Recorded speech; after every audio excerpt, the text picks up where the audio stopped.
You've probably seen them, right? The 3-year updates on a solar system. And they almost always say the same thing. Yep, still works great, but today, we are skipping that. In this explainer, we're pulling back the curtain to look at what really goes wrong. The actual, real-world failures that start to creep in after a system has been baking in the sun for about 3 years. I love this quote because it gets right to the heart of it.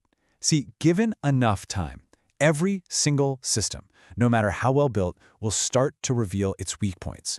The truth always comes out. This whole guide is about teaching you where to look so you can spot those little truths before they turn into huge, expensive, and frankly, dangerous problems. And this really shows the disconnect, doesn't it? The story you see online is usually pretty simple. Oh yeah, works great, just have to clean the panels. But the real story, the one that's happening deep inside the components, that's a story about silent failures. It's about this thing called creeping resistance and the dangerous heat it builds up where you can't even see it. So let's go ahead and meet the main villain of our story today. And it's probably not what you're thinking. It's not some big, sudden explosion. No, it's a slow burn. It's this gradual, sneaky degradation that's caused by heat and its toxic relationship with electrical resistance. This is the silent killer in literally every electrical system out there. To really get this, we have to start with the absolute basics: electrical resistance. The easiest way to think about it is like friction. It's just this force that pushes back against the flow of electricity. Now, a little bit is totally normal, but as that resistance starts to go up, more and more of your precious solar power gets wasted as destructive heat instead of becoming useful electricity. And this simple formula shows exactly why this is so dangerous. The heat that gets created isn't just a simple one-to-one relationship with resistance. Look closely. The current, which is I, is squared. What that means in the real world is that even a tiny increase in resistance doesn't just add a little bit of heat. No, it creates an exponential explosion of heat. This right here is the secret engine of failure. And that formula leads us straight into this terrifying feedback loop. It starts small, right? A terminal gets a little loose. A little bit of corrosion sets in, and resistance starts to rise. Well, that creates heat. That heat then makes the problem worse. It degrades the metal, which, you guessed it, increases the resistance even more. It is a vicious cycle that just keeps feeding itself until something finally melts, burns, or just quits. Okay, so where does this slow burn usually show up first? Let's start with the battery bank. This is almost always the first place where you, the user, will actually feel that something is wrong with the system. Why? Because its performance is tied directly to your daily use. After a few years, you'll start to notice these symptoms. Your runtime is just shorter than it used to be. The moment you turn on a big appliance, the voltage just tanks. If you have lithium batteries, maybe the BMS starts shutting things down for no obvious reason. All of these different symptoms point to the exact same root cause. The battery's internal resistance is going up, and it just can't push out the power like it used to. All right, so we went from the most obvious suspect to the most hidden one, the connections. I'm talking every single lug, every terminal, every bus bar. These are, without a single doubt, the most overlooked and potentially the most dangerous failure points in your entire solar setup. But why? I mean, it's just a nut on a bolt, right? Well, it's because those connections are under constant assault from physics. Every single day current flows and they heat up and expand. Then at night, they cool down and shrink. This tiny, tiny movement, repeated thousands of times over years, is enough to slowly wiggle loose even a perfectly tightened bolt. Now add a little bit of moisture or vibration to the mix, and you've got the perfect recipe for failure. And the difference couldn't be more extreme. A good, clean, tight connection has basically zero resistance. It makes no heat, it's safe. But a bad connection, one that started to go, has that creeping resistance we talked about, and it generates that exponentially high heat. So let's be super clear. This isn't just about losing a little efficiency. This is a legitimate fire hazard. Okay, now let's talk about the expensive parts. The heart and the brain of your entire operation. The charge controller and the inverter.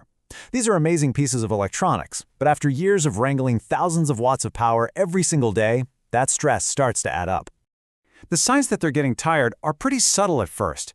Maybe you notice your charging isn't quite as effective as it used to be, or the cooling fan seems to be running all the time, or maybe it's not running at all anymore. Heck, even something as simple as a blanket of dust choking off the airflow is enough to slowly cook the electronics inside, leading to a much shorter lifespan. And here's the system-level problem that so many people miss. All these components affect each other. So as your battery gets weaker and its voltage sags when you put a load on it, the inverter has to pull more current, more amps, to give you the same amount of power. And what did we learn from our danger formula? More current squared equals way, way more heat. And that puts extra stress on everything. The inverter, the fuses, the wires, the whole shebang. This brings us perfectly to the system's veins, the wiring itself. Cables aren't immortal. They age too, especially if they weren't sized generously from the get-go. And the damage is slow, cumulative, and almost totally invisible until it's way too late. Look, if a wire was even just a little bit too small for the job, it's basically been running a low-grade fever for its entire life. Over 3 years, all those cycles of getting hot and cooling down makes the plastic insulation brittle. It can get hard and eventually it'll crack. That's not just wasting your power through voltage drop, it's a serious safety hazard. Okay, so that's a lot of doom and gloom. We've identified the suspects. Now, how do we catch them in the act? Let's shift gears from problems to solutions. This is your detective's toolkit, a simple, actionable plan to turn everything we've learned into prevention. Here it is, your simple, once-a-year checklist. Step 1. Use your eyes. Physically look at every single terminal. Are you seeing any weird colors, any discoloration, any signs of melted plastic? Step 2. Use a multimeter. Measure your voltage under a heavy load and compare it to the numbers you got when the system was new. Step 3. Be honest with yourself about your battery's runtime. Is it noticeably shorter? And Step 4. Check the airflow. Get the dust and cobwebs out of the fans and heat sinks on your electronics. Now, before you even think about doing any of that, this right here is the most important slide in this entire presentation. You must, and I mean must, disconnect all sources of power before you stick a tool anywhere near your system. That means you turn off the panels, you disconnect the battery, and you shut down the inverter. Safety is not negotiable, period. So let's bring this all home. The goal here isn't to make you paranoid about your system failing. It's the opposite. It's to help you shift your mindset away from worrying about failure and toward practicing vigilance. Because that, right there, is the real secret to making a system last not just 3 years, but 10 years or more. Here's the key takeaway. Failures almost always give you a warning first. That slightly discolored terminal, that sag in voltage, the battery that doesn't last as long, those aren't actually the problem. They are signals. They're your system literally telling you, hey, look over here. There's a simple fix that needs your attention before I become a huge problem. When it comes right down to it, it's a tale of two systems. The system that dies an early death after 3 years, that's the one where the owner ignored all those little signals. But the system that's still humming along after a decade, that's the one where the owner did proactive inspections, listened to the warnings, and took 5 minutes to tighten a connection or clean out a fan. It's really not about luck, it's about paying attention. So, can we all agree to just abandon this idea that a solar system is a set-and-forget appliance? It's not a toaster. It is a living, breathing, personal power plant that changes with the weather and how you use it. It doesn't need constant babysitting, but it does need your attention every once in a while. And with that, I want to turn the question over to you. For all of you out there who have a system that's a few years old, what was the very first component that actually failed on you? And how long did it take to happen? Let's share some of those real-world stories in the comments so we can all learn from each other.